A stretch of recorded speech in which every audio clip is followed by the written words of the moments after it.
My wife cried during a romantic movie and said, "I wish we were like them." I smiled, squeezed her hand, and told her I wished that too. What I didn't tell her is that I'd already seen her phone light up 4 times during that exact scene, and none of those messages were from her sister. Before I get into this, if you like stories where a calm guy quietly ruins someone's whole month with paperwork instead of yelling, go ahead and subscribe, because this one's a long ride and it gets better every update. I'm Ryan, 33, married to Melissa, 31, for 4 years, together for 6. We met at a mutual friend's barbecue, bonded over both hating cilantro and loving the same terrible action movies, and built what I thought was a genuinely solid life. 2 incomes, a townhouse we were slowly paying down, a rescue dog named Biscuit, and Friday movie nights that had been a tradition since year 1. Nothing fancy. Takeout, a movie, the couch. It was our thing. 3 weeks ago was a normal Friday. I picked the movie, some romantic drama she'd been wanting to see.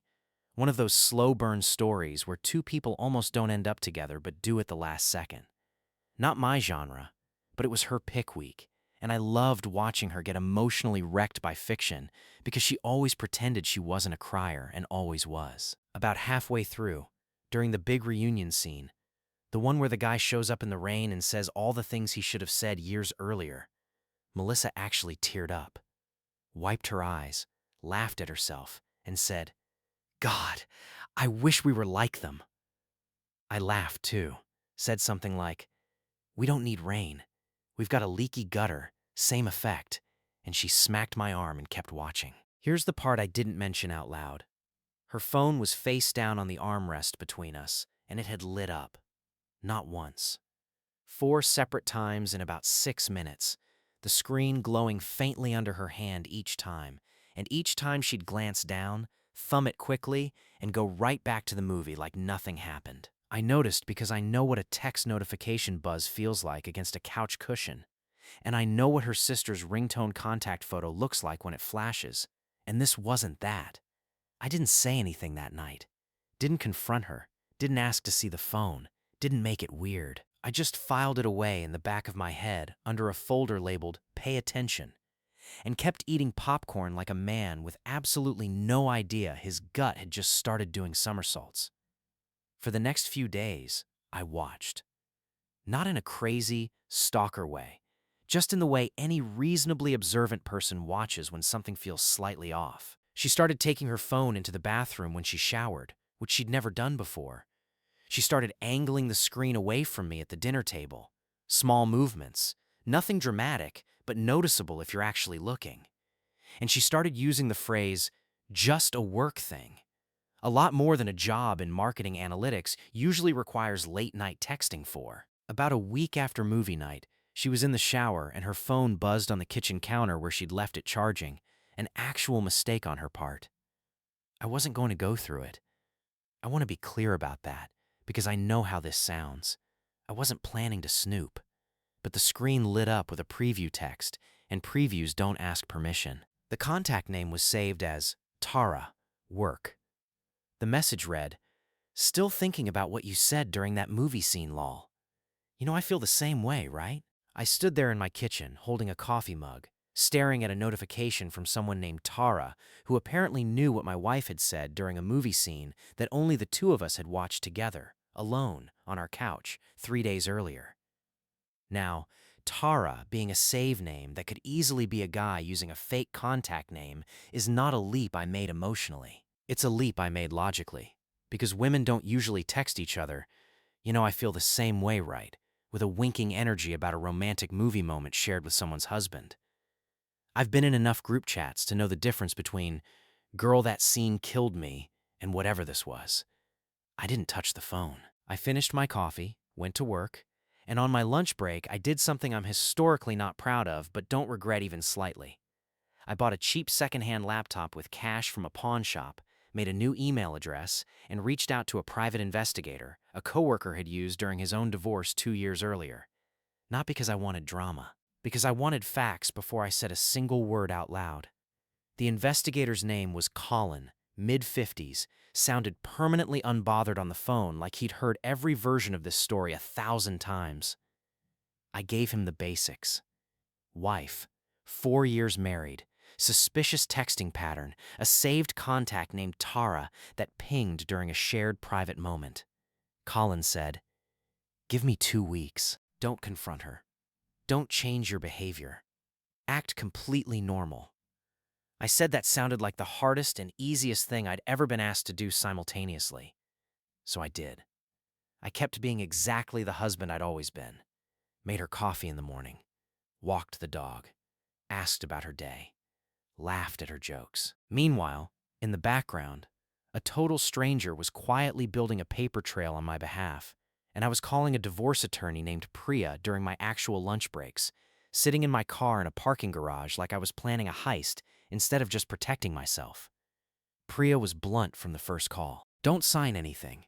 Don't move money into joint accounts you haven't already committed to, and start keeping a written log of dates and behaviors."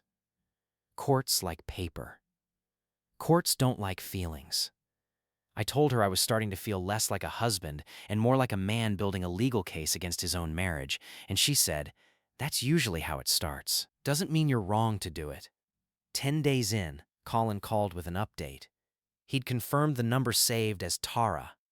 Work belonged to a man named Derek Whitmore, 34, who happened to be Melissa's old college boyfriend before she and I ever met. They'd apparently reconnected on social media about 4 months earlier, initially through a mutual friend's engagement post, and the messaging had escalated from casual catch-up to what Colin dryly called emotionally involved territory over the last 6 weeks.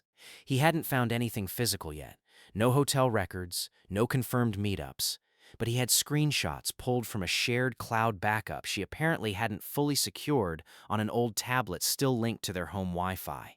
An oversight on her part that I will personally never stop being grateful for. Messages about how she felt stuck, how Derek made her feel seen, in a way she said she'd forgotten was possible, and one message sent the exact night of our movie, time-stamped 4 minutes after she'd said, "I wish we were like them," out loud to my actual face. It read, "Watching a movie with Ryan RN, and all I can think is this is exactly what we used to have. Miss you doesn't even cover it." I read that sentence about 6 times sitting alone in my car after work. Then I drove home, walked Biscuit like normal, made dinner, and asked Melissa how her day went. She said fine, work was busy, nothing exciting. I said mine was the same. Technically true. I'd just spent my lunch break confirming my wife had an emotional affair with her college boyfriend that had apparently been simmering behind a movie night I thought was one of our good memories. Priya's advice was simple once I brought her the screenshots. This is enough to build a strong position. Emotional affairs complicate things in a no-fault state legally, but they're gold for negotiating leverage, especially around any shared assets, and especially if she tries to claim she was blindsided by the filing. Document everything, keep being normal, and let's get the paperwork moving quietly. So we did. I signed the initial filing paperwork 2 weeks after that kitchen counter text lit up, moved copies of financial documents to a folder at my office, and kept my calendar exactly the same. Same gym schedule, same Friday movie nights, same everything. Because the version of me that knew was going to be the same version of me that filed, and I wanted zero warning given. The following Friday, we watched another movie. I picked something forgettable on purpose. Halfway through, her phone buzzed on the armrest. She glanced down, thumbed it quickly, went back to the screen. I said nothing. Just watched the movie and thought about how strange it is to sit 2 feet from someone you've built a life with while quietly holding a folder that's going to end it. The papers were filed on a Tuesday. I didn't tell her that day. I let her come home, eat dinner, watch her shows, go to bed like everything was fine, because I wanted one more calm night before the storm, partly for myself, and partly because Priya said the timing of the official notice mattered for how it would be received legally. Wednesday evening, the process server showed up at 6:40 p.m. while we were both in the kitchen. Melissa answered the door thinking it was a delivery. The guy said her name, confirmed it, handed her an envelope, and left before she'd even fully processed what was happening. She opened it standing in the doorway. I watched her face go through about 4 stages in real time: confusion, disbelief, and then something closer to panic.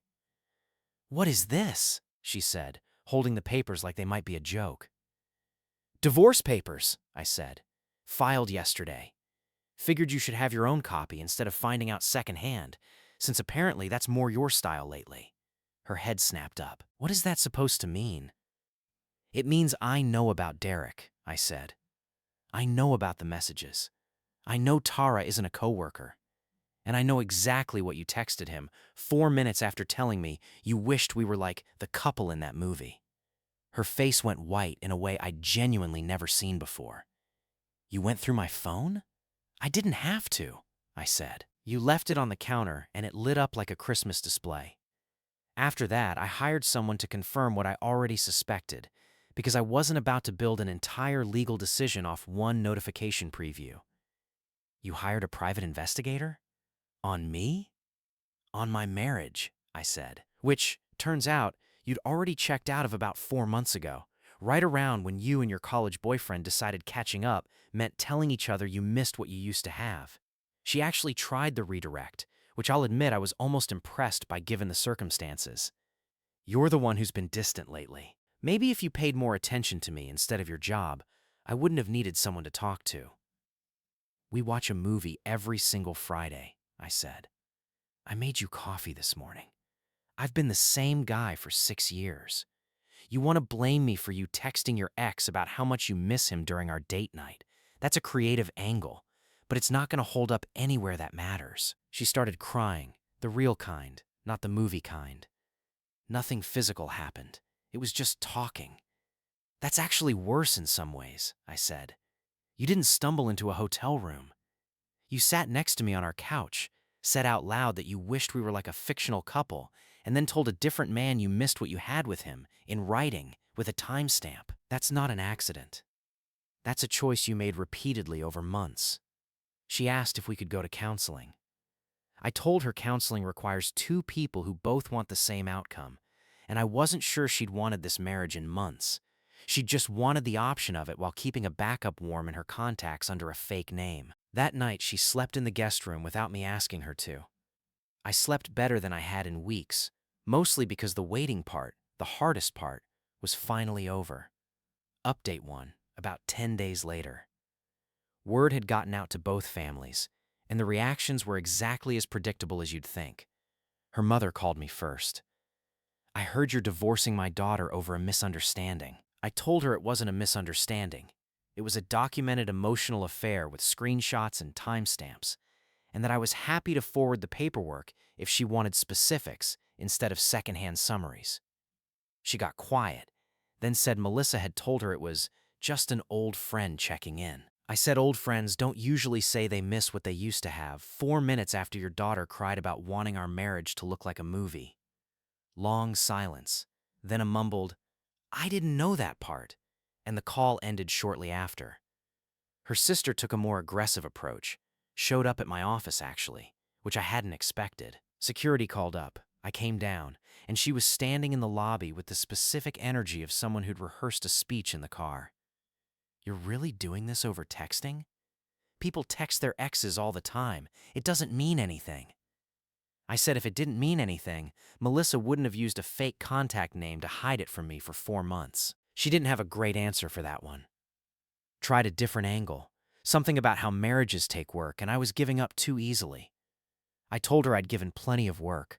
I just wasn't willing to compete with a guy from 2014 for my own wife's attention while pretending everything was normal. She left without much of a rebuttal, and my building's security guard, a guy named Frank who's seen a lot of lobby dramas in his time, just looked at me afterward and said, "Raw week, huh?" I said, "You have no idea, Frank." Then came the social pressure campaign, which Melissa apparently orchestrated through a group chat with mutual friends, painting herself as blindsided by a husband who snapped and filed without warning. A few friends reached out asking what really happened, and I gave the short, true version. She'd been emotionally involved with an ex-boyfriend for months.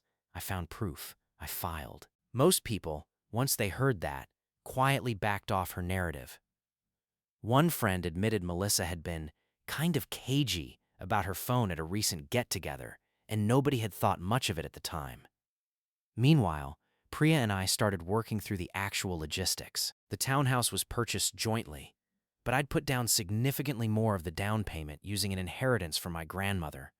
Money I'd kept in a separate account and never fully merged, a decision that felt overly cautious at the time and felt like genius foresight now. My retirement account had been funded steadily for 8 years, 4 of them before the marriage even started. Melissa's financial contributions had been smaller and more irregular, something her lawyer would later try very hard to reframe as equally valuable non-monetary contributions to the household, which is a phrase I've now learned means she did the grocery shopping sometimes. Her attorney, a sharp-voiced woman named Denise, sent an opening letter requesting an even split of all marital assets, spousal support given the income gap between us, and possession of the townhouse during any transition period for stability. Priya read it over the phone and laughed, actual laughter. This is aggressive for someone who was caught with 4 months of documented emotional infidelity. We're going to enjoy responding to this. Our counter was direct. Down payment funds traced and excluded as separate property. Retirement contributions split only for the marital portion, not the years before the wedding. No spousal support given the affair and the relatively short marriage. And absolutely no extended possession of the house, given that the person requesting stability was the same person who'd spent 4 months building emotional stability with someone else entirely. Update 2, about a month later. And this is where things got genuinely satisfying. Discovery requests went both ways, which meant Melissa's phone records and message history became relevant, official, subpoenable information instead of screenshots I'd quietly gathered through Colin. Her own carrier records confirmed message frequency with Derek's number, spiking dramatically over the exact 4-month window Colin had already flagged, sometimes over 60 messages a day near the end, which is not an old friend checking in. That's a second relationship running in parallel to a marriage. At her deposition, her new attorney tried to frame the relationship as purely emotional support during a difficult time in the marriage, implying I'd somehow created conditions that pushed her toward it. Priya asked her directly, under oath, what specifically had been difficult about the marriage in the months leading up to reconnecting with Derek. Melissa struggled to name anything concrete, mentioned feeling unappreciated, couldn't point to a specific incident. Priya then asked if she recalled a particular Friday movie night roughly 3 weeks before I filed. Melissa said she didn't remember specifically which movie. Priya read the exact line from the discovery documents, the message sent 4 minutes after the reunion scene, word for word, into the record. The room went quiet in that specific way rooms go quiet when someone's carefully built narrative just took a direct hit. Her own attorney didn't have a great follow-up. Priya kept going while she had momentum. Asked Melissa to confirm how many messages she'd exchanged with Derek in the average week during that 4-month window. Melissa said she wasn't sure, maybe a few a day. Priya read the carrier record total out loud, an average of just over 40 messages daily near the end, sometimes stretching past 1 in the morning. Melissa's attorney objected on relevance, but the judge overseeing the deposition, a formality present given the asset complexity, allowed it, noting that frequency directly spoke to the nature of the relationship being described as merely supportive. Then Priya asked the question I'd been waiting weeks to hear out loud. Did you ever discuss leaving your husband with Mr. Whitmore? Long pause. Melissa said it came up hypothetically a few times.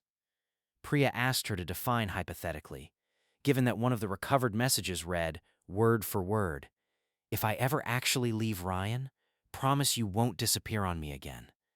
Melissa didn't have a clean answer for that. Her attorney called a short recess, which in these settings usually means someone needs a private word with their client about tightening up their story before the next round. Derek, it turned out, was married. Not divorced, not separated, married, to a woman named Christine who apparently had zero idea any of this was happening until Colin's earlier legwork indirectly led to her finding out through a mutual acquaintance who'd heard about the case. Christine reached out to me directly a few weeks later, cordial but clearly shaken, confirming Derek had been telling her he was just catching up with an old friend the entire time, the exact same phrase Melissa had used on me. Apparently, they'd both used the identical excuse independently, which either speaks to a shared playbook or just how unoriginal betrayal tends to be across the board. Christine filed her own divorce shortly after. Small, strange world, and not one I felt any responsibility for, given neither of them had bothered being honest with the people who trusted them. Melissa's demands softened considerably after the deposition. The spousal support request dropped off entirely. The house possession request disappeared. Her asset split request went from 50% down to whatever the marital portion legally required, no more. And even that got negotiated down once Priya presented the full financial documentation showing my separate contributions.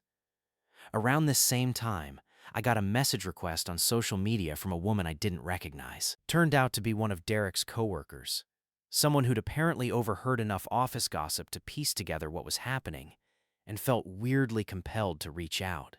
She said Derek had been telling people at work he was finally getting a second chance at real happiness, which is an interesting way to describe quietly wrecking two marriages at once, but I suppose everyone's the hero of their own story. I thanked her for the heads up, didn't engage much further, and let Priya know in case it ever became relevant, though it never really did beyond confirming what we already knew. Melissa tried one more direct approach before the settlement finalized, showed up at the townhouse unannounced on a weekend I was there packing boxes for the move. Knocked instead of using her key, which I appreciated, small mercies. "Can we talk? Just talk. No lawyers." I let her in, mostly out of curiosity about what angle was left to try. "I know I messed up," she said, sitting on the arm of the couch we used to share on Fridays. "But I don't think you understand how hard it's been. Derek made me feel things I hadn't felt in years." "I understand completely," I said. "You told him that, in writing, 4 minutes after telling me the same thing about a movie we were watching together. That's not confusing. That's just two separate conversations happening at once, and I happened to be in the wrong one." She was quiet for a second. "Do you think we could have fixed this if you'd found out sooner?" "I found out exactly when I found out," I said. "The moment I noticed your phone lighting up during that scene, I started paying attention instead of assuming. Everything after that was just me confirming what my gut already knew. I don't think there's a version of this where I confront you that night and we fix 4 months of secret conversations with a single argument. So that's it? Just done? No chance at all?" "You had months of chances," I said. "Every single day you didn't tell me about Derek was a chance you didn't take.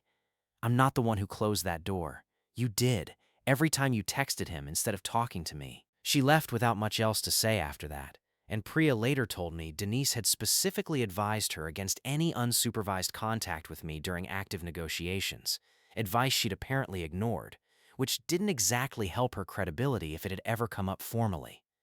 Her mother called one more time, this one different in tone.